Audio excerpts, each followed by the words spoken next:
So between 16 and 18 March 2026, Singtel experienced difficulties with its mobile service network. Based on preliminary reports, an incident on 16th March affected more than 600,000 Singtel mobile customers. While services were progressively recovered, the disruption lasted for about 9 hours. The cause of the incident was attributed to a mechanical fault at one of Singtel's network facilities. A separate incident reported on 17 March affected about 2,000 Singtel mobile customers and was attributed to a software bug from a planned IT system upgrade. On 18 March, some Singtel mobile customers experienced intermittent connectivity issues during peak network traffic in the late afternoon. Singtel indicated that these issues were resolved within an hour. The Infocom Media Development Authority is investigating the incidents. Thus far, there is no evidence that the incidents were due to cyber attacks. IMDA is also investigating whether calls to emergency services were affected by the incidents, even though there are no such reports thus far. I would like to assure members that MDDI and IMDA take all service disruptions seriously, and we recognize the concerns raised. Service providers are held to high service standards through the Telecoms Act and the Telecom Service Resiliency Code. For example, service providers are required to ensure that service incidents are resolved within 1 hour, failing which IMDA may take enforcement actions and impose financial penalties. Among other measures, service providers are required to conduct regular audits on key telecom infrastructure for resilience. They are also required to uphold stringent quality of service standards, such as ensuring more than 99% nationwide outdoor mobile service coverage at all times. While disruptions cannot always be prevented, IMDA requires key service providers like Singtel to put in place robust measures to contain their impact and ensure speedy recovery. This includes providing redundancies and failover systems for core network functions. IMDA also regularly reviews its regulatory frameworks to ensure that they remain relevant. This includes updating regulations to protect our submarine cables in 2022 and to enhance the cybersecurity of key telecom operators in 2023. IMDA is reviewing telecom service resilience regulations to ensure they remain effective. It has been about 3 weeks since the incidents. We note that Singtel has provided one-time rebates for affected mobile subscribers as part of their service recovery. In the meantime, IMDA's investigations are ongoing. It will publish its findings after investigations are completed and will not hesitate to take strong regulatory action should any lapses be identified. We also thank members for their suggestions.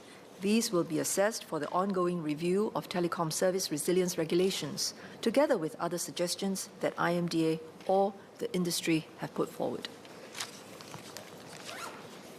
Minister Teo, I assume that your response covers PQ 71 to 74 in today's order paper. Yes, sir.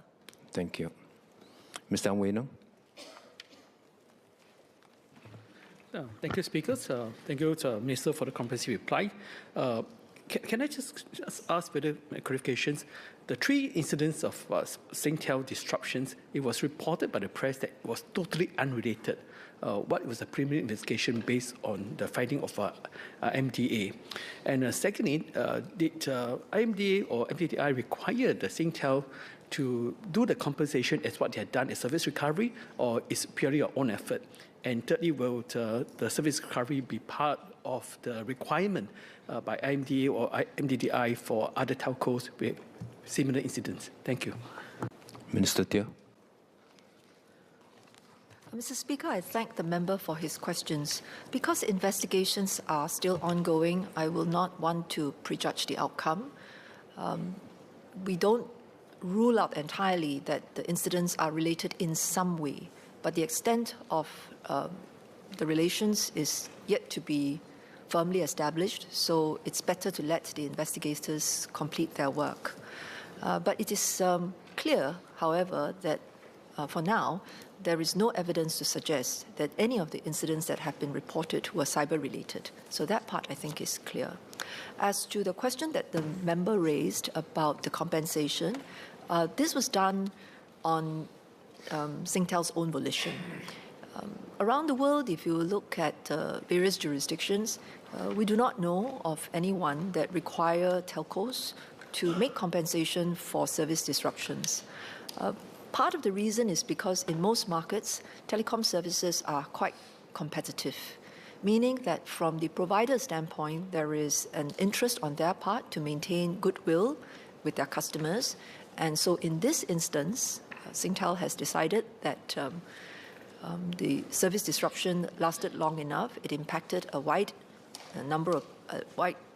swath of people.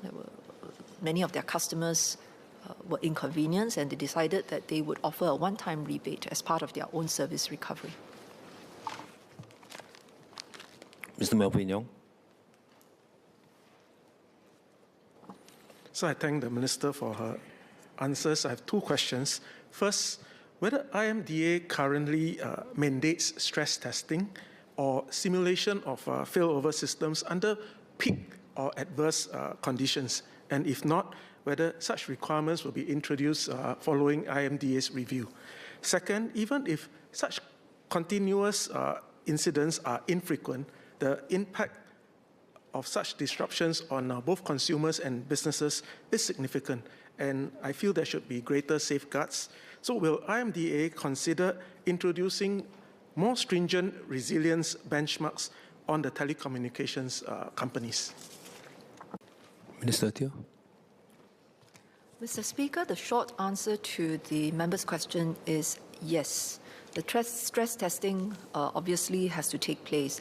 But as we complete the investigations, we may find that there are parts of a system where the stress testing is not as good as it needs to be. So this will then inform our understanding of the extent to which we need to then strengthen the regulations and put in place the right set of obligations and expectations. So I can assure the member that we will take this very seriously. Just to say that telecom networks have become much more complex. We continuously introduce new service enhancements, so from 3G to 4G to 5G. And of course, in today's context, the system is also needing to respond to greater user needs, for example, in AI-enabled tools. So we fully appreciate what the member has said. Members of the public, whether businesses or individuals, are depending on these services. So in terms of their reliability, the expectation is certainly rightly high. I would like to perhaps provide some context to assure the member that we track these performance issues very carefully. If we look at telecom incidents and look at the period 2016 to 2020 compared to 2021 to 2025, so to look at two big blocks, because annual numbers may not be fully reflective. We look at 5-year blocks. Average number of incidents in the earlier block of 2016 to 2018 was 6. Was 8. So it was average of 8 incidents in the period 2016 to 2020. In the more recent 5-year period, 2021 to 2025, that has come down to 6, average number of incidents per year. The average duration of the incidents have also come down from 8 hours to 6.5 hours. Is there room for improvement? The answer is yes. And part of the purpose of investigations is to arrive at a better understanding of how the system components are interacting with one another and where we need to strengthen the measures. Dr. Neo Kok Big. Mr. Speaker, sir, I thank the Minister for the reply on the telcos, especially on the stress test and the redundancies. I would like to ask whether the telcos network exists independently by themselves or interconnected with other telcos operators. If The IMDA, in view of resiliencies of our telephone network, would it consider regulations for them to work together such that if there is any outage, there will be automatic switchover from one telco to another telco so that disruptions to the subscribers are not disrupted? And a simple example would be like we move to another country or we visit another country and then we auto roam. So I'm a telco engineer, so I know a little bit. Thank you. Minister Teo. Mr. Speaker, I thank the member for his suggestion, and we will continue to study it. But preliminarily, I would just say that even if there was mobile switching available, it wouldn't be able to respond to all kinds of service disruptions. It depends on which part of the network has gone down. And maybe some parts of the network can be switchable between telcos. Some parts of the network will not be able to do so. So that is just to put it out there. There are maybe other kinds of mobile switching, options available, but they will inevitably involve some costs, and it's not clear that subscribers are willing to pay for these additional features. So that's something that we also have to keep in mind. I should just add that in our context, in the Singapore context, wireless services are readily available. So looking at the issue from the point of view of a user, if you are able to get to a wireless network, there are also messaging services that you can rely on. And that, I think, is the option that many people currently rely on, and remains something that is quite viable. Mr. Lexio.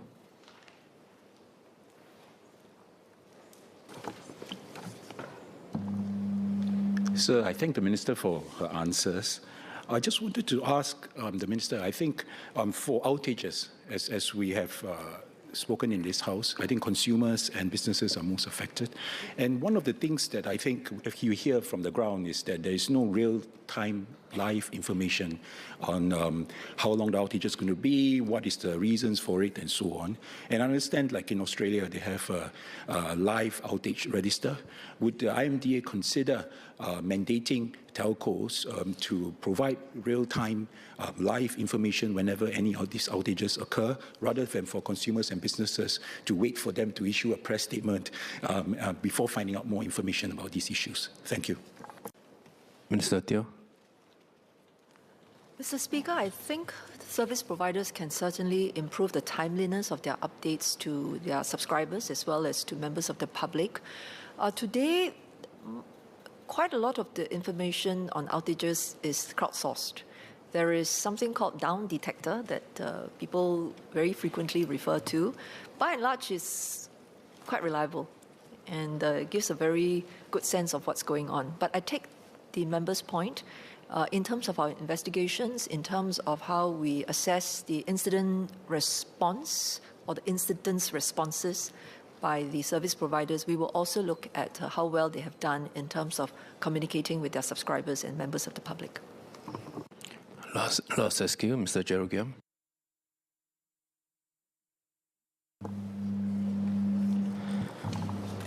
Sorry, thank you. Thank the Minister for the replies. So the fines paid by telcos for service disruptions go into the consolidated fund, so they do not directly benefit affected consumers and businesses. And the $5 to $10 goodwill rebates given out by Singtel and Gomo are not legally mandated, and these amounts may be small compared to the losses suffered by customers. I understand that in some European countries, consumers actually do have a legal right to compensation in the event of service failures. Now, if the ministry will not mandate compensation, what accessible recourse is available to consumers and small businesses to recover financial losses due to these network failures, given that legal action may be prohibitive? And how will the ministry ensure that financial penalties for service lapses are high enough to act as a genuine deterrent rather than a cheaper alternative to investing in network reliability, especially at the higher end of the reliability range? And next, Given the recent history of state-sponsored cyber attacks on our telcos, did IMDA and CSA conduct their own independent and thorough cybersecurity investigations beyond Singtel's internal investigations to arrive at their own conclusions? And if so, did they uncover anything new? Minister Teo.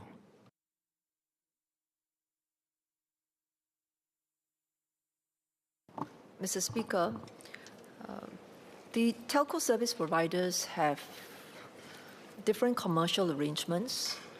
In some instances, with bigger customers, they may indeed have built into their contracts conditions upon which compensation would be due. We are not privy to all the details of these arrangements, but I can say to the member that they do exist. So some of the customers may already be seeking damages from the telco service providers when an incident of this nature happens. So just put that aside. He may be referring to individual consumers. And when he talks about some European jurisdictions, we are only aware of the UK and Germany having in place arrangements that he may be referring to. In these two countries, the regulators require compensation, but the scope is quite limited, such as for loss of service for broadband or landline only, which in the incidents that took place in March for Singtel would also not have qualified. But nonetheless, it is overall not a common requirement. We were prepared to look at the suggestion. I would just add 2 points. One is that on their own volition, because of competitive reasons and the need to maintain customer goodwill, in this instance, Singtel has decided to pay a one-time rebate to their customers. I think a competitive market does have this effect on the service providers. They know not to assume that their customers cannot change providers. So that's one feature of the way the market works that gives the consumers some assurance that the service providers need to be up to mark in terms of the service resilience and reliability. The other thing is that in response to the earlier question to Mr. Melvin Yong, I had cited how the regulations have perhaps helped also to reduce the number of incidents as well as the average duration per incident. And we will continue to look at how regulations can be strengthened in support of such improvements. Finally, to the question posed by the member regarding state-sponsored advanced persistent threat actors, whether IMDA does its own investigations. The short answer is that IMDA, together with CSA, will have to look very seriously into these issues. And we have, on previous occasions, updated the public about findings that could be made known. Of course, the work continues.